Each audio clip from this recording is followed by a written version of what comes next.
I'm sure a lot of you out there have heard the name Nietzsche, Friedrich Nietzsche, but what is he all about? What is nihilism? What were Nietzsche's critiques of Christianity? And how did his philosophy influence, if at all, lyrics and attitudes in metal music? Basically, is it good or is it whack? I'll leave a timestamp somewhere up here on this video, I don't know where, but if you want to skip my disclosures and acknowledgements, basically, I imagine some of you might be imagining, what qualifications do you have to talk about Nietzsche? Quite frankly, I don't have any. I do have a minor in captivity, a minor in philosophy, but more importantly, I'll be referencing two lectures from Dr. Michael Sugrue.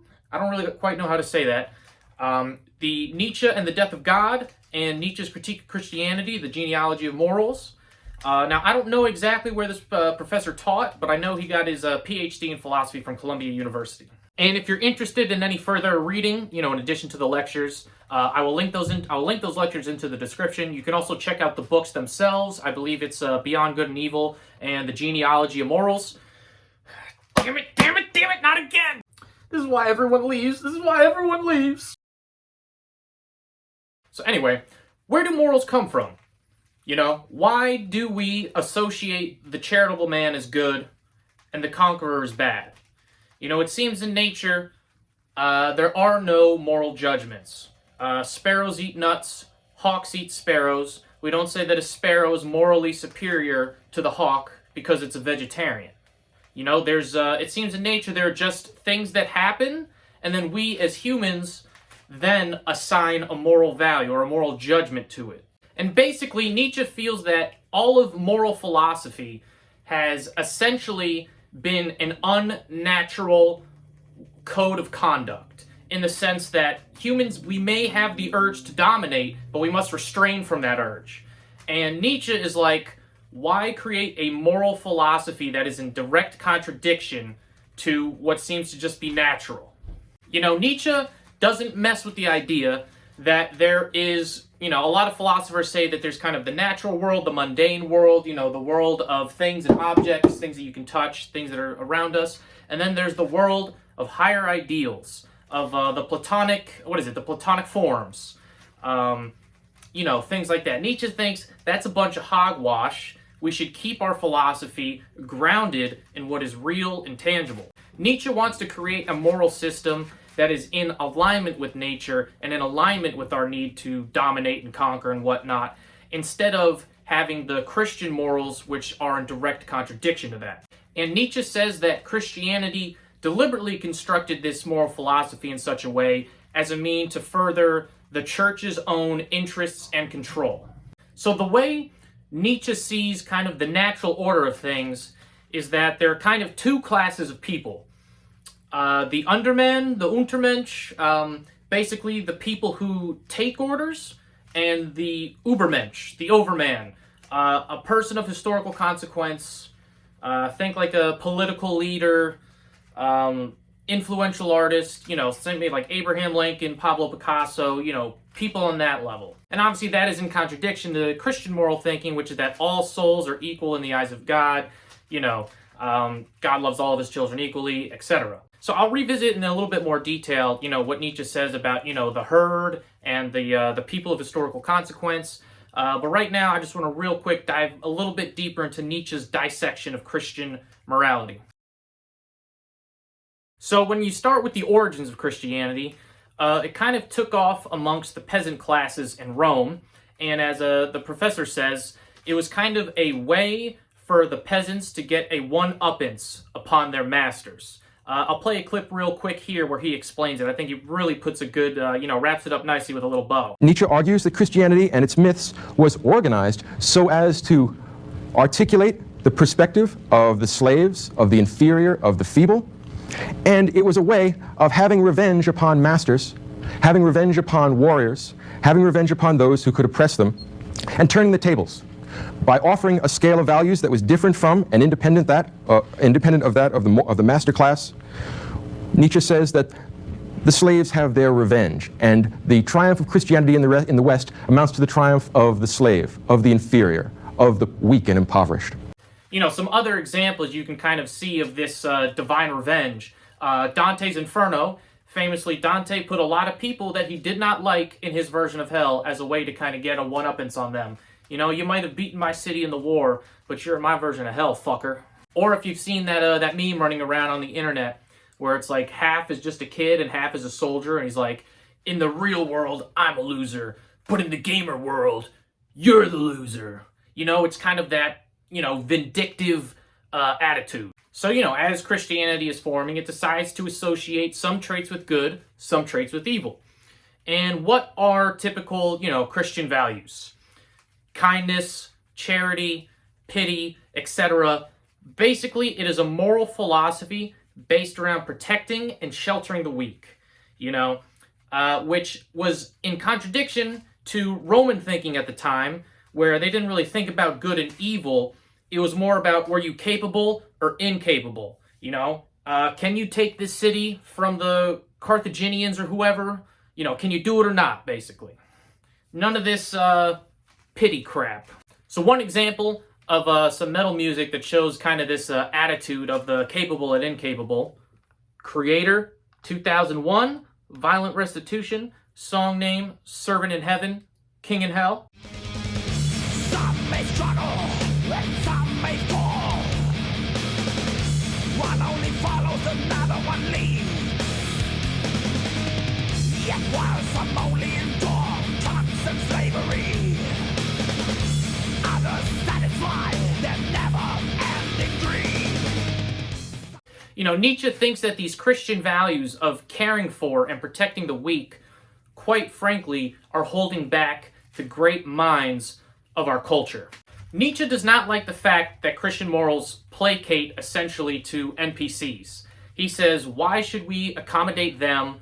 They will produce nothing. They have no value. Bye. What we really need to do is empower the great minds of our culture and of our current, whatever, generations and what have you, and just allow them to essentially cook. Nietzsche does not want the great minds or the great leaders of our culture to be restrained in their quest for achievements. You know, he doesn't think that they should consider, how will my actions affect other people? Quite frankly, Nietzsche's moral philosophy will not weigh the value of your soul, but it'll weigh the value of your achievements. You know, mankind can only be judged by its highest accomplishments. The average person, the average Joe Schmo, is of no importance. One song where this attitude kind of pops up, shows itself. Atheist, 1990, Piece of Time, on the title track.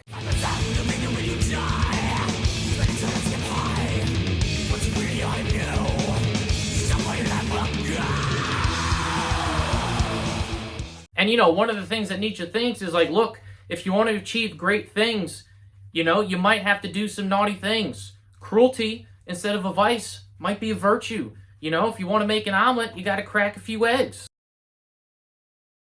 So now I'm going to start getting into Nietzsche's kind of, I guess, psychoanalysis, you could call it, of the priest and how the priest can use Christian morality, aka slave morality, to essentially kind of control and influence the masses, aka like their congregation, their followers, etc. So Nietzsche says that the overman, you know, the man of historical consequence, and the priest both share the will to power, you know, kind of like the will to dominate, control. However, this will to power manifests itself in different ways. So, for example, the warrior, basically, you know, if the warrior wants to take a city, gets his army, goes in there, you know, kills people, pillages, takes all the gold, all for himself, no guilty conscience about it. He wanted the city, he got the city. Job done. Priests, in contrast, harness slave morality to kind of satisfy their own ends. They preach the myths and the morals so they can steer the herd to their liking, use their virtues to control and bring down others. Let me see if I can give you an example. I work in finance, so I'm going to use the example of, let's say you're a merchant and you loan someone 100 shekels to buy barley seeds. And then the deal is, in 6 months, you know, I'll plant the seeds, harvest the barley. In 6 months, since you gave me 100, I'll give you back 110. Right? So you kind of keep doing this, you slowly get more and more back in interest, and then you're able to kind of scale your operations. You go from loaning to barley farmers to maybe now you're the big dog state official that is in charge of financing, the city's new aqueduct, courting princes from other provinces and stuff. Like, I don't know if antiquity finance ever got this complicated, but it's just an example. So the priest sees that this financier is kind of gaining more resources and as a result kind of has more power. For example, maybe the local monarch puts more weight on the financier's word than the priest's word. And the priest sees this as basically a check or an obstacle to his own potential power and influence.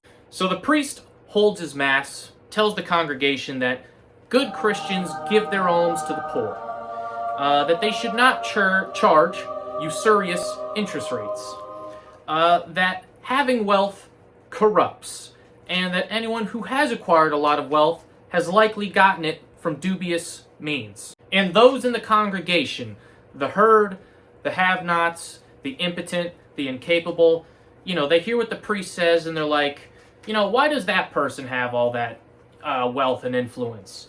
Why can't I have those things? The priest is right. That man is a bad Christian for not accommodating me and my inability to achieve. He may have all the money in the world, but he'll see. In the spiritual world, when we all pass on, I will be out there hanging out with St. Peter, and he's going to be rotting in fucking hell. The priest will use the herd to shun and berate the financier. And the priest does this as a way to consolidate his own power. Basically, appeal to the insecurities of the herd, act like you have the antidote, and then use them to enforce your will. One song where this skeptical and deceitful attitude towards priests comes in, 2022, Immolation, an Act of God, death metal.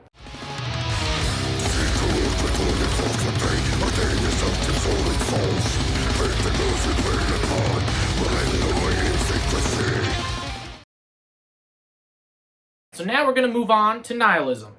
That is a word that I hear a lot of people misuse, even though I'm not even 100% sure I have a fully 100% understanding of it myself. But most of the time, when we hear people talk about nihilism, their words are just so far removed from what Nietzsche actually said, it's almost like a game of telephone, and the original meaning got lost in the mix. So nihilism is basically more or less the belief that since God does not exist, we have no way to objectively know anything, either morally, epistemologically, ontologically, anything. Nihilism doesn't necessarily mean that you have to be depressed or you should be depressed. Obviously, it could be an upsetting realization when you come to the conclusion that there is no God and that we have no way to know anything. But nihilism doesn't say that you should be depressed about it, that you should be negative. Nihilism is also commonly associated with antinatalism. Antinatalism is the idea that it is unethical to bring a child into the world because life is so terrible, so you're basically just signing this kid up for suffering even though they didn't ask for it. But I believe that was Schopenhauer who came up with that idea, not Nietzsche. So Nietzsche isn't necessarily saying, oh, it sucks that there is no God or anything like that. Nietzsche is just saying, this is the case. Now, how do we move forward as a culture, as a society? A song that I think really does a good job of kind of simulating the impact of when you maybe first have that realization. Migwa, Exercises in Futility 1.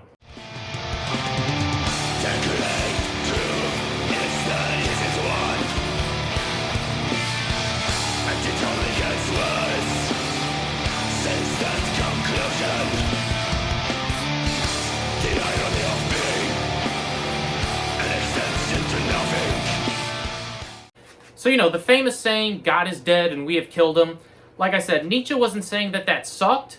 He wasn't exactly saying that with glee either. Because like I said, if God is dead, then who or what dictates our morals? What will take God's place in culture and society? And what actually killed God? So God basically got 360 no-scoped by the rise of science and collective consciousness being less, barbarians mythologizing phenomena that they don't understand into agents that can manipulate the world to fit their will. Like agriculture, using the land to make food, things like that. Now, Nietzsche wasn't exactly the prime mover when it came to nihilism. He was more so the guy who saw that the tide was turning, was like the first one to point it out. It was really Darwin's theory of evolution that was the first nail in the coffin, because that kind of put forth the idea that the meaning of life wasn't to serve God, spread the gospel, but that, the meaning of life was to essentially pass on through reproduction, the best traits, the most traits that fit for survival. One song that kind of shows that attitude of prioritizing science over gospel, Dark Angel, Time Does Not Heal, The New Priesthood. Look back 1,000 years, science in its infancy. Church had the word, what was supposed to heed. Many times they led astray, the flock was shown no mercy. It's God's will not good enough, and to close ignorantly. We are here to shed the light and Savior powerless to fight. Alright, so now that Christianity is thrown in the dumper, what do we do now? What's going to replace them? Well, basically, I think Nietzsche's argument was that he wanted art to replace what we perceived as holy previously. Instead of worshiping God or whatever, we would worship, the great art, the great artists of our time. And I like to believe that that art is realized in the form of metal music. So yeah, that's my video. Hopefully I communicated my ideas effectively. If you understand Nietzsche better than I do, which is more than likely, let me know in the comments if I communicated his ideas accurately.